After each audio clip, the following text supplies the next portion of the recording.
Oke, bismillahirrahmanirrahim. Assalamualaikum warahmatullahi wabarakatuh.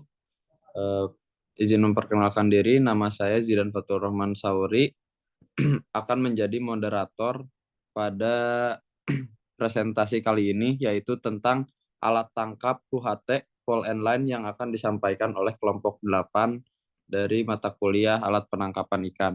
Oke, next. Untuk anggota kelompoknya yang pertama, ada Muhammad Wijatmiko Ginang Pratomo dengan NPM 005, lalu ada Mayatia Rahayu dengan NPM 006, lalu ada Suci Nurlandari dengan NPM 022, lalu ada saya sendiri Zidan Fatur Rahman Sauri dengan NPM 038, lalu ada Muhammad Zikri Anafi dengan NPM 051. Next.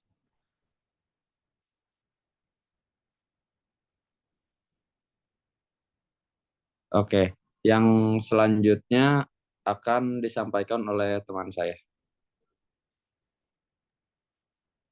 Baik, definisi pole and line sendiri adalah alat penangkapan ikan yang melibatkan penggunaan tongkat atau tiang panjang atau pole dengan kali dan umpan yang ditarik ke air untuk menarik ikan ke permukaan. Metode ini sering digunakan dalam penangkapan ikan pelagis seperti tuna dan ikan pedang. Keuntungan dari metode pole and line sendiri adalah bahwa ia memungkinkan pemancing untuk memilih secara selektif ikan yang akan ditangkap dan mengurangi risiko penangkapan ikan secara tidak sengaja atau big catch. Dari spesies yang tidak diinginkan, metode ini juga dianggap lebih ramah lingkungan daripada metode penangkapan ikan lainnya, karena tidak menggunakan jaring atau alat penangkap yang dapat merusak terumbu karang atau ekosistem laut lainnya. Selanjutnya akan dilanjutkan oleh teman saya.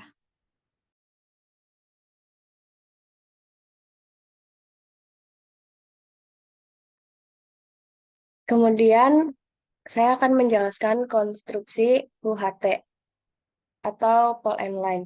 Menurut Setiawan, alat tangkap UHT merupakan salah satu alat tangkap yang ramah lingkungan. Pole and line atau biasa disebut UHT merupakan alat tangkap yang menggunakan joran panjang yang memiliki beberapa bagian, yaitu tali utama dengan ditempelkan tali utama, tali cabang, dan mata kail berbentuk huruf J, serta mata kail yang ditempelkan bulu ayam dan tali rapia sebagai umpan imitasi dari ikan teri. Yang pertama ada joran atau galah. Joran atau galah yang digunakan terbuat dari bambu yang cukup tua dengan tingkat elastisitas yang baik. Panjang joran atau galah yaitu sekitar 2,5 sampai 3 meter. Diameter pangkal 2,6 sampai 5 cm dan diameter ujungnya 0,5 sampai 1 cm. Kemudian ada tali pancing. Tali pancing ini ada dua bagian, yaitu tali utama dan tali sekunder. Tali utama atau mainline dinamakan di mana kedua ujungnya dibuatkan mata yang berfungsi sebagai penghubung antar tali kepala dengan tali sekunder. Panjangnya 50 cm sampai 22 meter. Terbuat dari bahan polyethylene. Yang kedua ada tali sekunder adalah tali yang menghubungkan mata pancing dengan tali utama. Panjang tali sekunder sekitar 50 cm sampai 1 meter dengan bahan monofilamen. Kemudian ada mata pancing. Mata pancing yang digunakan tidak berkait balik. Mata pancing tersebut bernomor 2,5 sampai 2,8. Ukuran mata pancing merupakan salah satu faktor penentu selektivitas pole and line. Selain dilihat dari berat tangkai dan ukuran umpan, bagian atas mata pancing terdapat timah berbentuk silinder dengan panjang 3 cm dan diameter 1 cm. Yang bagian luarnya dibungkus dengan nikel sehingga lebih mengkilap dan menarik perhatian ikan yang menjadi target. Sedangkan pada sisi luarnya terdapat cincin sebagai tempat mengikat tasi. Bagian mata pancing dilapisi gintingan tali rapia dan bulu ayam yang diikat dengan monofilamen. Penggunaan bulu ayam bermanfaat sebagai pengecoh ikan. Kemudian ada metode pengoperasian alat tangkap pole and line. Yang pertama itu persiapan. Operasi penangkapan dimulai dari persiapan, terutama persiapan perbekalan dari perlengkapan seperti bahan makanan, es, lampu, dan bahan bakar minyak, alat navigasi, persiapan mesin, persiapan pengaturan alat tangkap, serta penyediaan umpan hidup.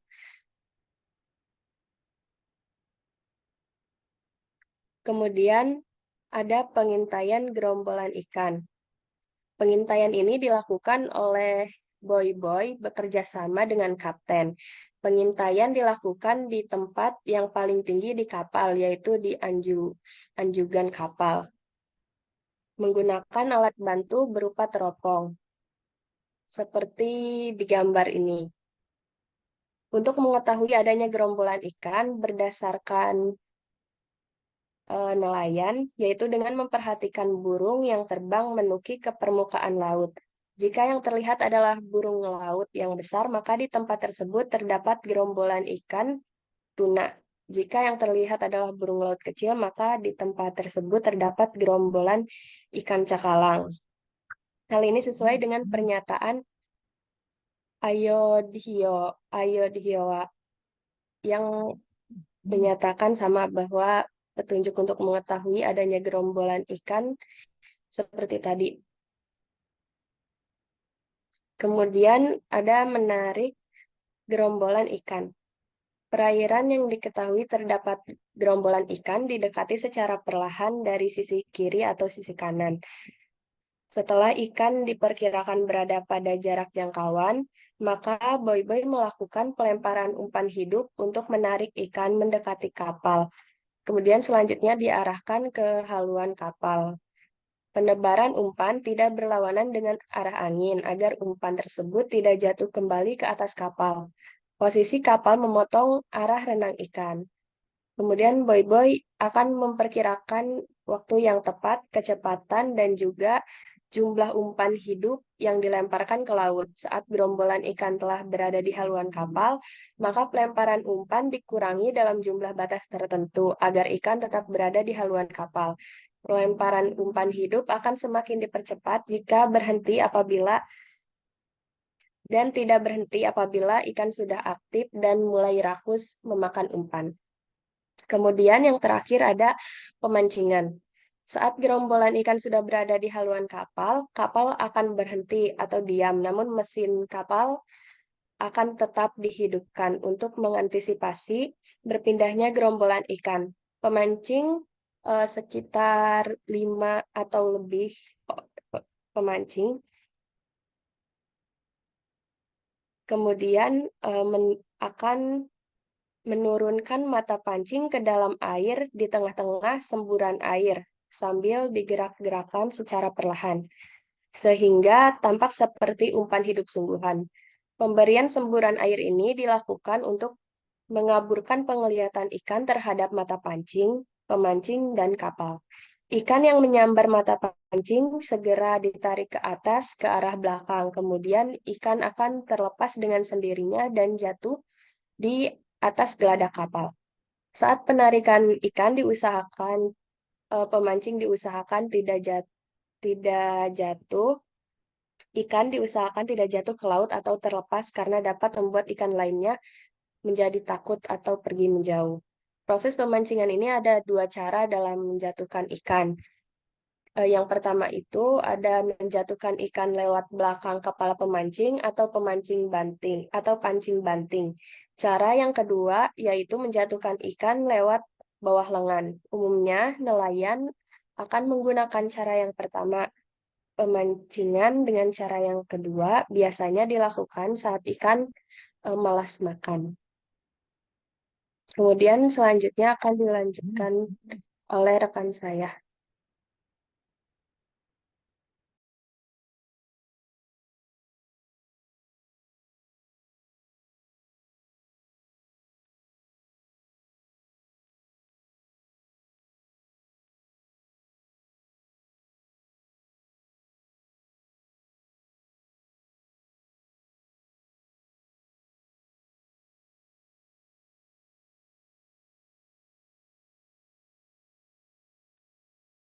Ya, untuk selanjutnya, armada penangkapan ikan untuk menggunakan pole and line. Armada penangkapan Huheit di Indonesia memiliki ukuran bervariasi, mulai dari 4 sampai 49 GT hingga 20 sampai 149 GT, dengan panjang rata-rata 12,73 meter atau lebih. Next deh.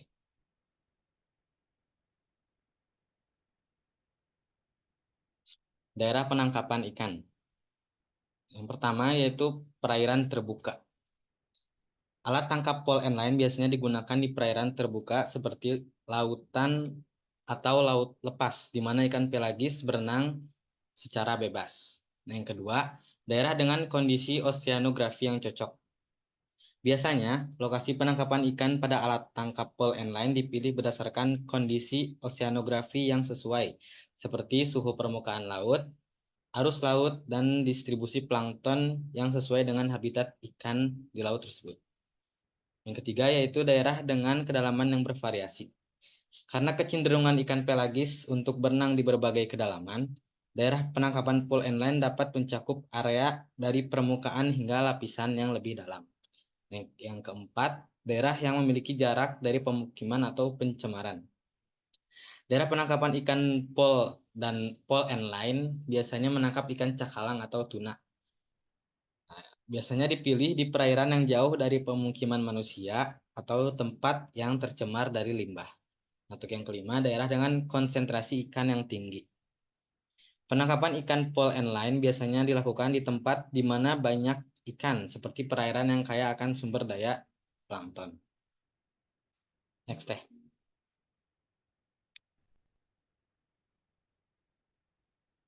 Wilayah persebaran penangkapan ikan. Wilayah yang mencakup pengoperasian alat tangkap pole and line terdiri dari perairan laut yang tidak dalam, yang diterangi oleh alat tangkap pole and line. Alat tangkap pole and line dapat ditemukan di banyak tempat di Indonesia, seperti Desa Labuan Uki di Kabupaten Bolang, Mongodo, Provinsi Sulawesi Utara, Sulawesi Tenggara, Ambon, dan Nusa Tenggara. Memang sebagian pengoperasian alat ini berada di Indonesia bagian timur. Akan tetapi di Pangandaran juga ada. Next deh.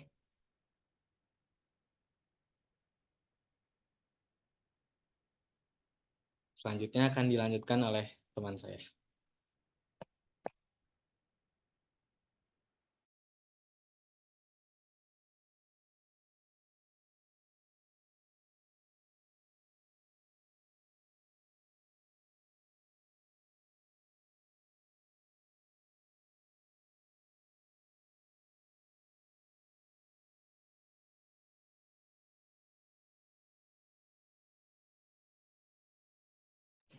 Oke, baik. Selanjutnya alat bantu penangkapan ikan. Jadi alat bantu penangkapan ikan pole and line adalah metode penangkapan ikan yang menggunakan tongkat pole yang dilengkapi dengan kail, hook atau hook dan umpan untuk menangkap ikan secara individual. Metode ini sering digunakan dalam penangkapan ikan tuna dan ikan pelagis lainnya yang berenang di dekat permukaan laut. Nah, ini adalah contoh komponen-komponennya, yaitu ada tongkat, lalu ada kail, lalu ada umpan yang sudah dijelaskan tadi. Lalu untuk reel atau drum itu biasanya kadang digunakan atau tidak, dan juga tali atau kawat. Jadi ada yang menggunakan tali, ada juga yang menggunakan kawat. Baik, next.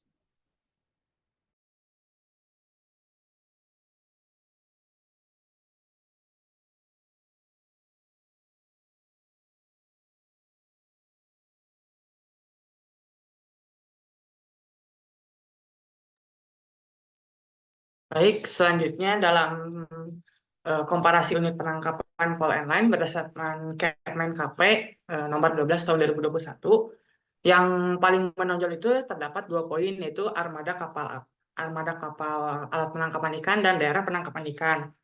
Sebenarnya ada satu lagi, yaitu tentang pengertian UHT-nya sendiri, dan yang pertama itu ada UHT biasa, dan yang kedua ada UHT mekanis. Perbedaannya hanya terdapat pada jika UHT biasa seperti alat pancing, dan apabila UHT mekanis itu seperti menggunakan derek yang biasanya menggunakan kawat, bukan tali. Untuk yang pertama itu ada armada dari kapal alat penangkapan ikan sendiri. Dalam pembahasan sebelumnya disebutkan bahwa kapal api memiliki ukurannya itu bervariasi 20 sampai 143 GT dan rata-rata 12,73 meter. Namun dalam Kepmen KP disebutkan hanya berukuran lebih dari 5 sampai 10, lebih dari 10 hingga 30, dan di atas 30. Daerah penangkapan ikan pun berbeda dengan yang setelah dijelaskan dalam pembahasan tadi. Dalam daerah penangkapan ikan sendiri dapat terlihat lebih jelas dalam tabel berikut. Next. Next.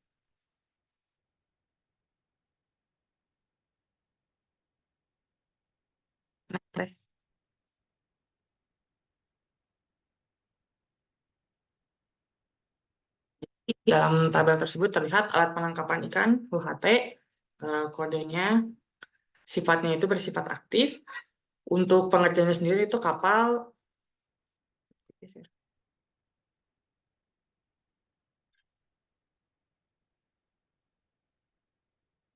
kembali dulu teh, belum.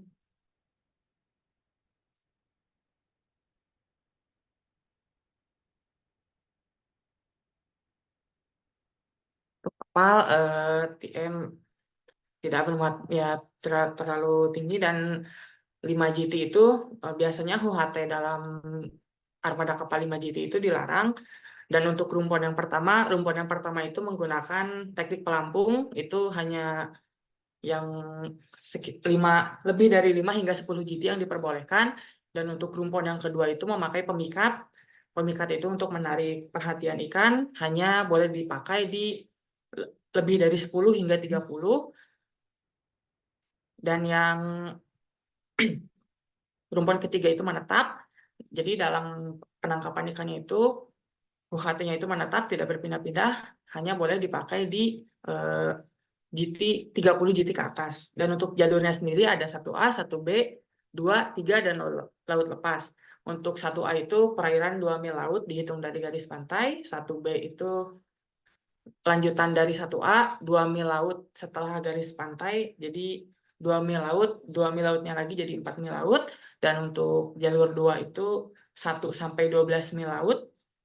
Untuk jalur 3, perbatasan jalur 1 dan jalur 2 hingga termasuk ke dalam ZTE, laut lepas, terlebih dari zona ekonomi eksklusif.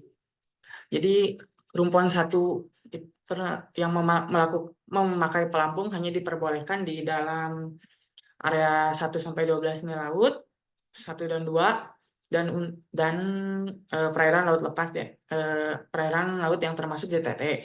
Dan untuk rumpun yang ketiga menetap hanya boleh digunakan dalam laut lepas ke dalam dan yang termasuk dalam ZTE. Dan untuk WPPNRI tersebut sendiri di perairan laut itu dijelaskan bahwa 571 itu perairan dangkal 0 sampai 200 yang meliputi Selat Malaka dan Laut Andaman, 572 laut dangkal yang agak ke dalam 200 meter lebih yang meliputi Samudra Hindia sebelah barat Sumatera dan Selat Hindia. Untuk 573 yang termasuk dalam Samudra Hindia sebelah kanan, sebelah selatan Jawa hingga sebelah selatan Jawa hingga Nusa Tenggara, Laut Sewu, dan Laut Timur Barat. Untuk 711 itu daerah dangkal, Selat Karimata, Laut Natuna, dan Laut Cina Selatan. Untuk 712 itu laut dangkal juga yang termasuk ke dalam Laut Jawa. 713 laut dangkal juga yang termasuk dalam Selat Makassar, Teluk Bone, dan Laut Flores, dan Teluk Bali. Untuk nomor 714 itu termasuk ke dalam perairan yang cukup dalam, yang termasuk ke dalam Teluk Tolo dan Laut Banda. untuk nomor 715 termasuk ke dalam perairan dalam, yang termasuk ke dalam Teluk Tomini, Laut Maluku, Laut Halmahera, Laut Seram, dan Teluk Berau. Untuk yang 716, Laut Sulawesi, dan utara Pulau Halmahera. 717, Teluk Cendrawasih dan Samudra Pasifik. 718, Laut Aru, Laut Arafuru, dan Laut Timur bagian timur. Itu semuanya diperbolehkan dalam daerah penangkapan alat ikan Huate. Next teh.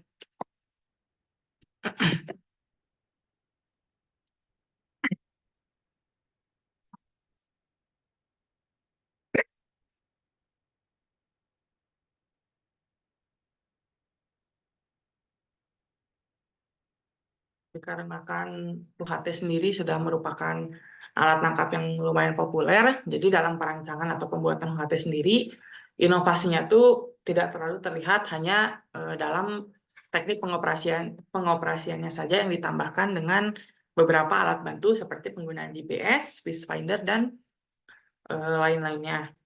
Dalam penggunaan GPS dan Fish Finder juga perlunya dibarengi dengan kemauan nelayan dalam mempelajari tingkah laku ikan. Tentu saja, karena kalau misalkan mempelajari tingkah laku ikan dalam penggunaan GPS dan Fish Finder akan memudahkan nelayan dalam meningkatkan efisiensi penangkapan ikan oleh alat penangkapan ikan UHT. Next slide.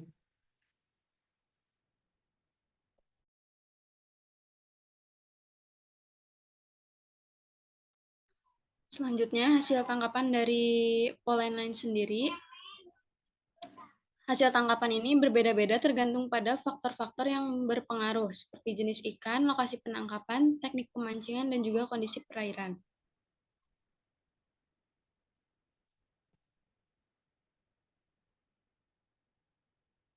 Hasil tangkapan Poland Line terdiri dari ikan cakalang, baby tuna, tongkol, dan lain-lain. Jumlah hasil tangkapan bulan Januari sampai dengan November 2016 adalah ikan cakalang sebanyak sekitar 7.922.288 kg. Di bawah ini adalah beberapa hasil tangkapan yang umum dan metode Poland Line. Yang pertama ada ikan tuna, yang kedua ada ikan mahi-mahi, yang ketiga ada ikan skipjack, yang keempat ada ikan marlin, dan yang terakhir ada ikan swordfish atau ikan pedang. Selanjutnya saya kembalikan kepada rekan saya untuk menutup sesi presentasi ini.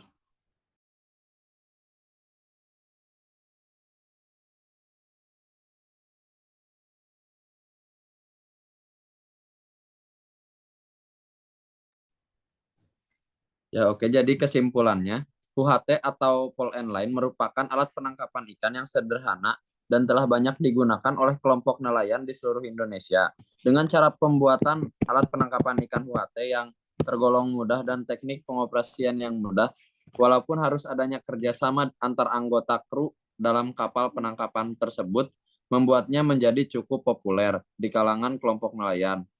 Ditambah dengan hasil tangkap dari alat penangkapan ikan UHT yang beragam seperti ikan pelagis yang juga merupakan sumber komoditas primadona di bidang perikanan di Indonesia. Mungkin cukup sekian dari kelompok 8. Wassalamualaikum warahmatullahi wabarakatuh.